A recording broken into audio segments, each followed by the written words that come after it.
This is a question for everyone out there that is going to be voting for Liberal Party of Canada in the upcoming election, or perhaps you know somebody that's going to be voting for them and they just can't be swayed because they're just diehard vote for red, even if they're dead type people.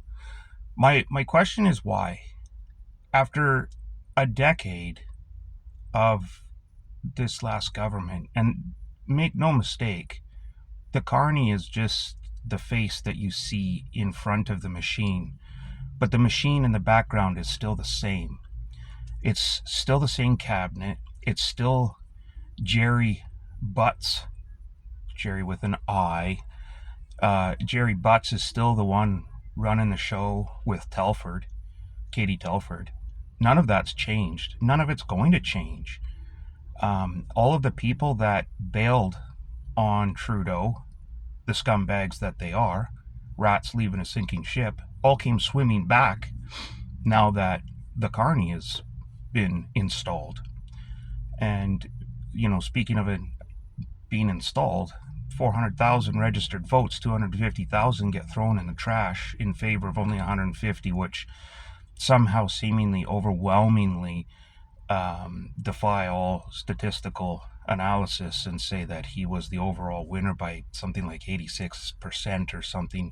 Krista Freeland, the bobblehead, the 10 pounds of sausage stuffed in a 5-pound casing,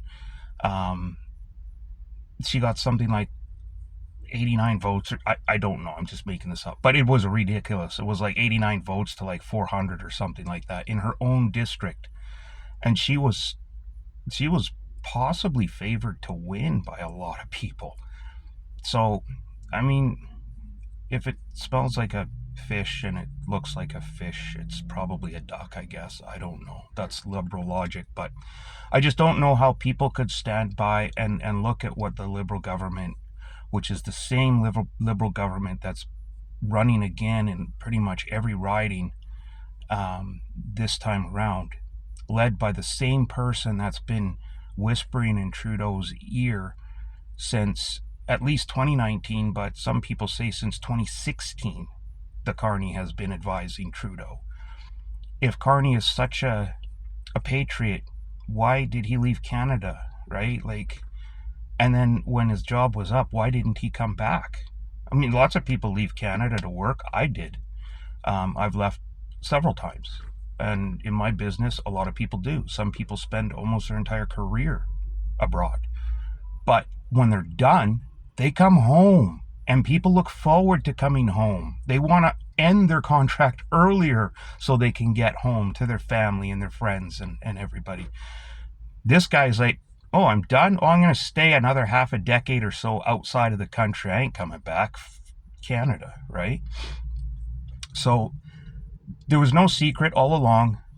Trudeau and the Liberals wanted to make this election a referendum on Donald Trump because they had no other leg to stand on. They're like Jean Charest, no leg to stand on. So they wanted to make it about Trump. It didn't look like that was happening. And then, thank you, Donald Trump, goes and institutes these tariffs. And now they have their reason to make it a referendum on Donald Trump. And boy, are they ever. And this ties into another video I did about fake patriotism. All these yahoos wandering around the country with their fake flags and their fake signs going, oh, Canada this, Canada that. Yeah, you know what? Where are you during Remembrance season? I don't bet, I bet that not a single one of you spends $2 to buy a friggin' poppy. You don't care. You don't take your silence on the 11th. You don't observe jack squat. You just look at it as like, woohoo, paid holiday. And now all of a sudden I'm supposed to believe that you're all real patriots. No, none of you are patriots. What you are, you're Donald Trump haters. That's it. You could not give two furry rats' asses about what's going on, except for the fact that it's Donald Trump who is doing it. And for whatever reason, and I don't want to get into that, but for whatever reason, people just have a hair in their vagina over Donald Trump. You mention his name and blue-haired land whales, their heads explode. I don't know what it is. I kind of wish I had that power. I do get under a lot of people's skin, but nowhere near the league that Donald Trump gets. It's unbelievable. Um, just for, doing well. When he does well, the country does well. So if you are rooting against him, and this is mainly for Americans, if you're rooting against him, you're rooting against a prosperous United States. And it's the same thing here. Everyone says, oh, but Pierre sounds just like Donald Trump because he says stuff like he wants to close the borders, he wants to crack down on crime. He wants to stop the flow of illegal guns and drugs across the border and human trafficking. He wants to make homes available for the younger generations to be able to buy, which is something they haven't been able to do for a long time. And everyone's losing their stuff over this. Boy, he sounds just like Donald Trump. No, that sounds like common sense. Because what is the alternative to cracking down on crime? That's the world we live in right now. Judges letting scumbags, repeat offenders, dozens of times for dangerous offenses. We're not talking jaywalking for the 30th time. We're talking about home break-ins, assault, sexual assault, all this kind of stuff. And they just get let back out on the street. No bail, just go. Oh, you promised you'll come back, right? Right. Okay, you can go. Sorry for keeping you so long. I know you have a lot of things to do, Mr. Criminal. See you later. They don't come back half the time. So then they issue another arrest warrant. Maybe they get picked up, maybe they don't. Police bring them in. They do all their paperwork.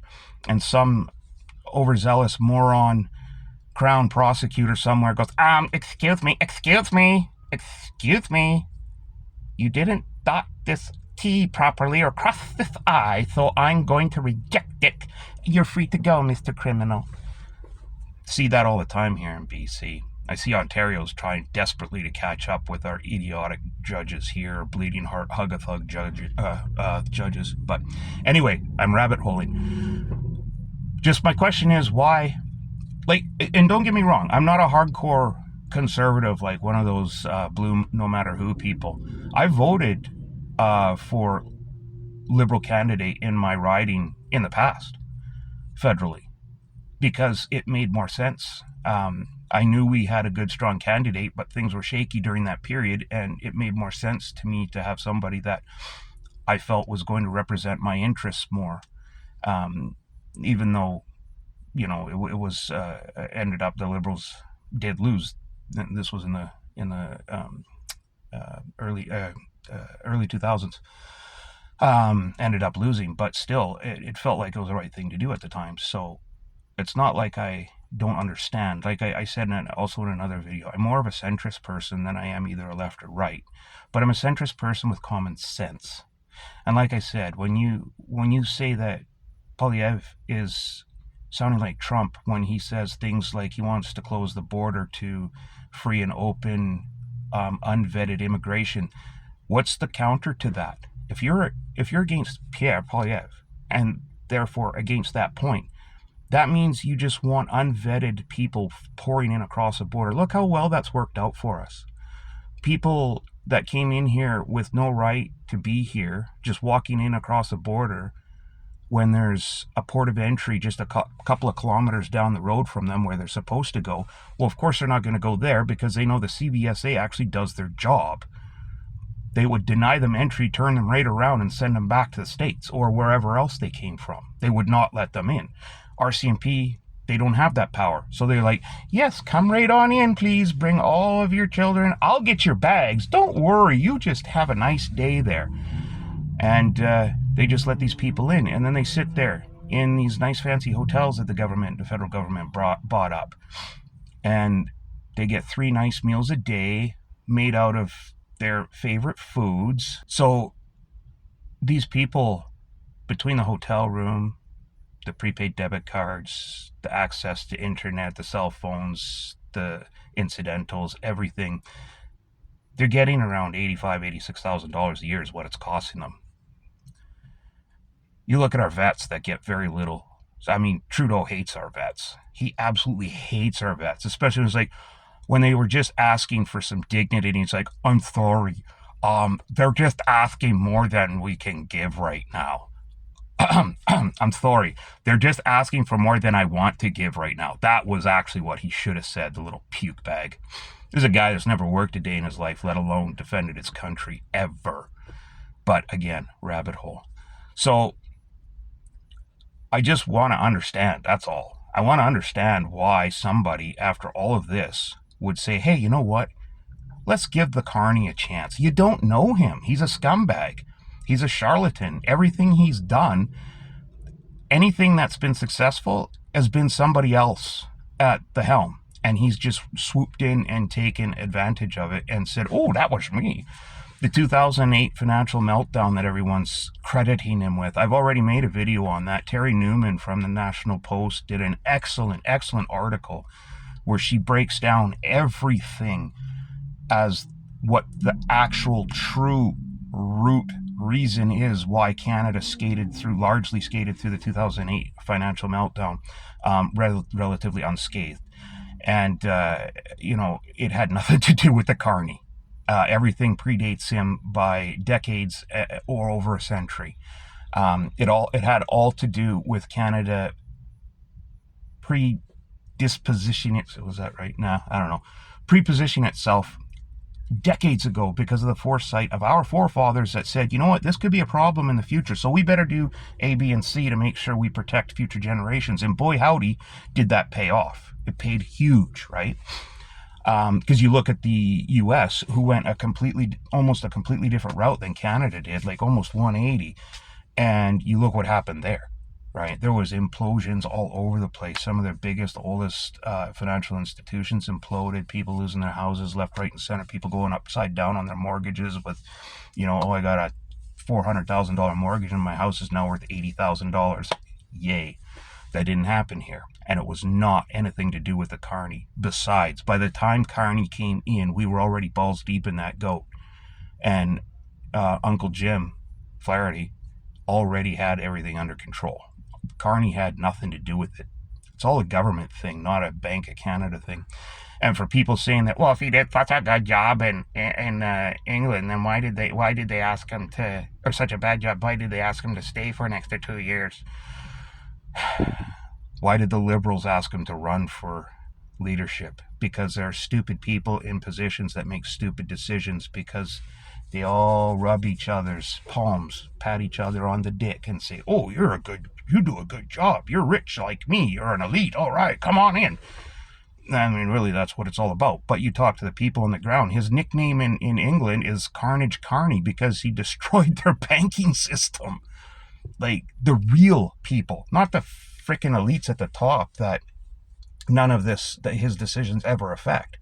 I'm talking about the real people, working class people, people that don't have millions of dollars in assets or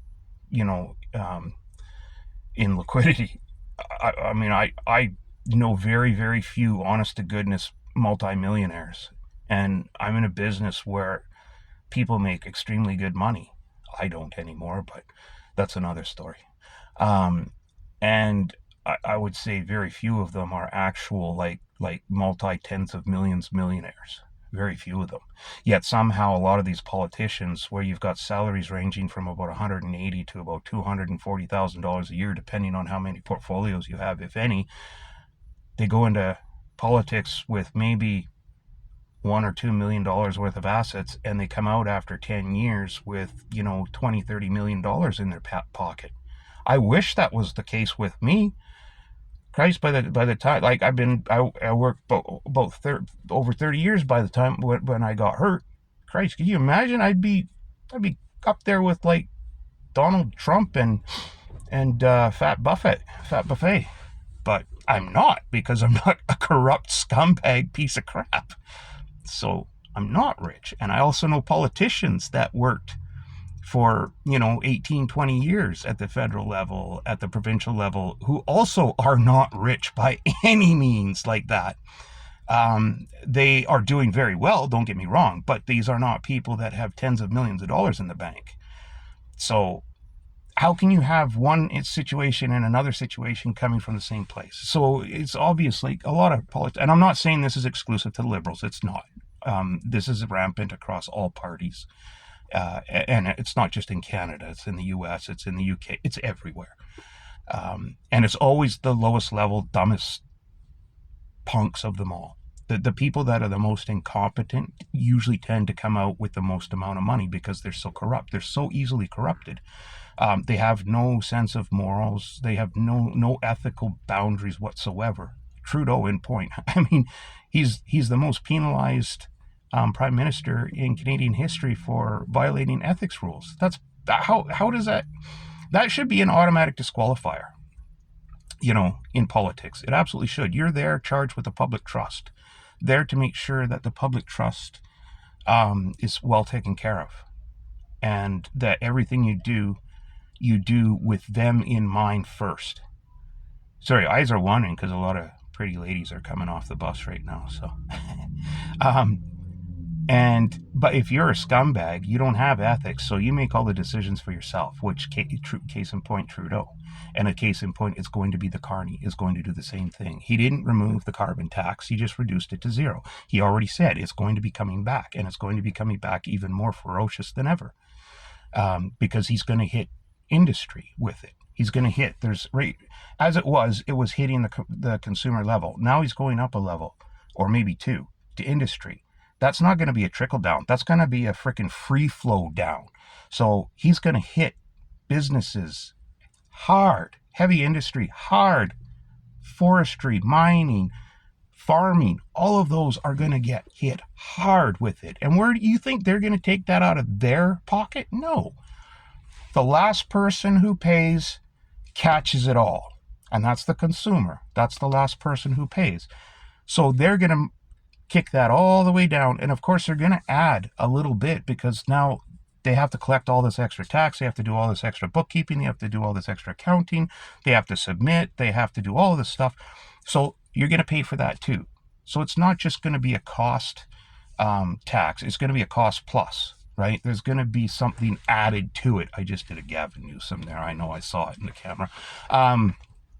But it's mind-boggling that anybody for even a second would think that it's a good idea to vote for Carney. Well, let's give him a chance. How about you give another party a chance? You've given this government 10 years, and they haven't done nothing but dig Canada in a giant hole. And these people now, you got these so-called conservative insiders that are saying, well, there's a lot of conservative infighting. This one guy's like, oh my God, he's insufferable to listen to. I'll probably do a video on him anyway, another one. But anyway, just why? Why would you vote for the Liberals right now? I'm not saying why would you ever. I'm not saying that. I'm saying why would you right now? And I'll give you an example. If Uncle Paul were to come back, Paul Martin, and he would clean house and put a whole new slate up, then you've got a party. That's a party I would even be interested in listening to. I like Paul Martin. I respect him. I think he did a good job. But again, he was too focused on the Canadian, like Joe average Canadian. He was too focused on shrinking the size of government. He was too focused on restoring our great military, and they didn't like that.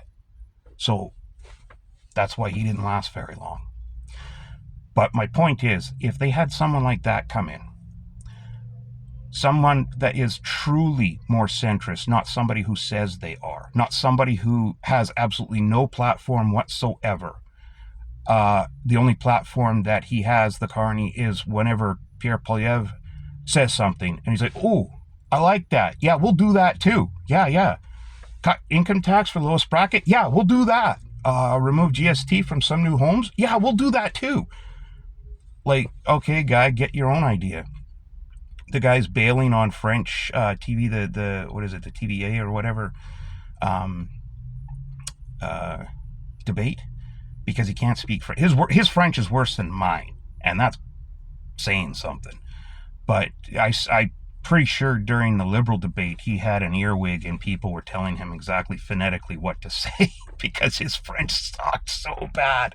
There's no way you studied French for even a little bit and you don't get any of the accent right. Nothing. Like, you don't get any of the syllable emphasis or anything. It was horrendous. I can only imagine people from Quebec, their ears were bleeding. Um, but you know, you're going to put somebody like this that can't think for himself, has no original platform, has never done anything positive. He has no positive example of true leadership. He's just, like I said, he swoops in and takes credit for others' work. And that's the person you want. And he's running the same slate of candidates that Trudeau had for the last 10 years. This isn't change, people. This is the same government. The only difference now is instead of the carney standing behind Trudeau bent over a desk and giving it to him, advice, I mean, you've now got the carney bent over a desk and Trudeau giving it to him. Again, I'm talking about advice. So yeah, why? Why would you do that? It's not time to give the Liberals another chance. They've had 4 chances already, or 3 chances already. They don't need a 4th one. It's time to give a new show a chance. Learn a new tune. And look, it's 4 years, possibly less, if it's a minority government. If the Conservatives don't do well, I'll be one of the first ones to go get the hell out. Let's get another election if it's a minority government.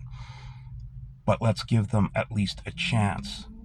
The Liberals do not deserve another chance. It's 3 strikes and you're out. Go. Regroup. Come back with a new team. But right now, just go. So, I mean, if it's like, what is that? The old boss looks a lot like the new boss or something like that. That's where we're at. Nothing's changed. Even the losers in the Liberal Party that left, like I said, have all come swimming back now. You can't shake butts. He's like a barnacle stuck to a whale's arse. That guy, he just sucks onto anybody's ass at all where he can make a buck. The guy's like one of the lowest forms of scum on the earth is the word, I guess, is what I've heard. I've never met the scumbag, but I'm sure he is. I know he's a very thin-skinned, whiny pussy. From the days when I used to be on Twitter, he used to cry all the time. You say something like, it was okay for him to blatantly call people Nazis and fascists and all that. You say something to him, and that's it. He blocks you, and he sends a complaint to Twitter to get you suspended or kicked off because he's a giant pussy with thin skin. But yeah, I don't know why you would vote for the exact same party again. It's the exact same thing. The only thing is, the people that are running around saying, oh, Carney's great, he's good, he's the second coming and all this, I think those people were going to vote for Trudeau again anyway. I don't think it would have mattered. So what you're hearing probably is a lot of noise of people that are, like I said, vote red even if they're dead. It doesn't matter to them. They just won't change their mind. Everyone blames Americans for that, but don't be fooled. There are just as many Canadians here that are the exact same way. You couldn't shake them loose from voting Conservative or NDP or Liberal if their life depended on it, if they vote for one all the time. You could not get them to change. So it's, I know a lot of people, they make that claim about Americans that, oh yeah, their daddy did it, their granddaddy did it, their great granddaddy did it, and then I think there was a slave in there, and then their great daddy did it. Canadians do it too. All right. It's not like most voters in Canada vote for a different party every election, right? When it comes to a level of government, except for municipal, because who the hell knows what the municipal parties are? But when it comes to provincial and federal, there are people out there that just vote what they vote, and it doesn't matter. Like in BC, it's it's not as big as it used to be, but it's the NDP is, of course, bringing it back, the unions. Back in the 1970s, 1980s, unions basically ran this province with impunity. And then they kind of dropped off a bit, but then the Hulk Hogan, piece of shit. Whoa, sorry, didn't mean to swear. That guy's just such a scumhole. Him dying of cancer just shortly after he retired couldn't have happened to a better person, scumbag. And before everyone goes, oh my God, you can't talk about a dead person like that. Oh, it's good that I hope he's getting a pitchfork in his arse down there every goddamn day. The guy is responsible personally for hundreds, if not thousands, of deaths in this province because of the way he botched COVID. Rabbit hole. So people, like I say, here in BC have voted NDP for 30, 40 years. They don't change. Nothing makes them change. My dad, it was a mill worker in northern BC he worked there for 60 years across 2 different mills. And he said that people would get in the lunchroom around election times, and the province would get into arguments because you'd have the younger guys like, why do you always vote NDP? Can't you see what those guys do to this province? And they're like, well, you vote for the BC Liberals and they're just going to bankrupt us. And he said, like, every time there's an election, there was this big one side of the lunchroom against the other. So, yeah, don't tell me that Canadians aren't just like the Americans when it comes to voting what you are basically is in your mind, and that's it. There's not really much changing that. And that's why I say these ones, they've been quiet because I think they saw the writing on the wall. If Trudeau stood, they knew that Trudeau was going to get blown out of the water. The Liberals, in all likelihood, could have resulted in losing party status. Like, honestly, it would have been that bad. I'd kind of think of a la the Conservatives and Kim Campbell back in the 1980s. Was that in the 80s still? I think so. Maybe early 90s. But Kim Campbell was such a gross disappointment. And they just looked at it and they went, well, this is the same party as it was before. This is the same party under Brian Mulroney. So why the hell am I going to reward them with another mandate? Screw it. We'll vote Liberal. And that's what they did. So I think that's what they thought was going to happen. And so they've been very quiet because they didn't want to be seen as fools later on. But now they feel very confident. They feel emboldened to come out and go, oh, yeah, the carney is the best. The carney is the best. No, the carney's a loser. And like I said, the only difference is instead of Trudeau bent over the desk, taking it from behind, advice from Carney, now it's the carney bent over the desk, taking it from behind from Trudeau, advice. So, yeah. If you are voting Liberal or you know anybody that's voting Liberal, let me know why. Why?